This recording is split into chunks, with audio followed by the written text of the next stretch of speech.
If you ask anyone who's followed Christ for any amount of time, they will tell you that having people alongside of you who are able to journey with you is critical to the life of every believer. It's important to have relationship. You can't just have religion. You can't just have practices. You need people alongside of you that are also working this thing out. And that's where our life groups come in. Here at Focus Church, we have facilitated an environment for you to have friends that become family very fast. And we call them life groups because they are groups where they do life together. This isn't a class. This isn't just some kind of tradition or religion or practice. Instead, this is lifestyle discipleship, meaning we're at any moment we're going to grow together with the Lord. And we do this every year. People step up to lead life groups, people step up to serve in life groups, and then people step up to attend life groups. And we hear story after story after story of people who have met one another and learned to grow with God together.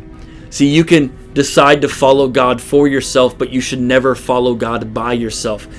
Being lonely is not God's design for your life. And so what we have done here at our church to help bridge the gap, to help fill the void of loneliness that maybe you've experienced, is we've created life groups. Life groups exist so that you can find real relationships. There will be some that open up God's Word and study from a video curriculum every single week. There will be others that are activity-based. No matter what the premise of the group is, what is key and critical is the fact that you find real relationships. When you have a friend, you won't feel alone. When you have someone to go to, when you have a question, you'll tend to stay in the fight of the faith longer because you'll have a group of people that surround you. Let me give you a biblical example. There are two guys who are crippled from birth in the scriptures.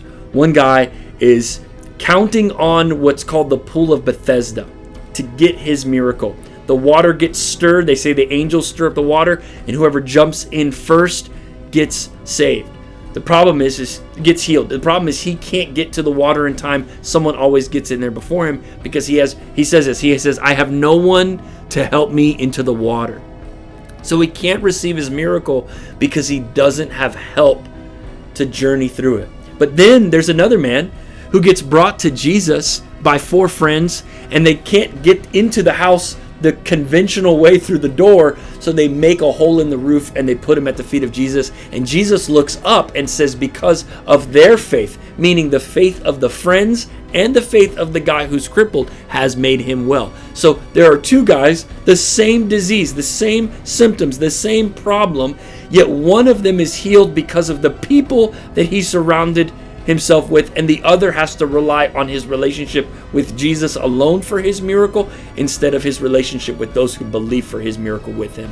It is so important to be in relationship in life groups, and I trust that you go to findyourlife.group.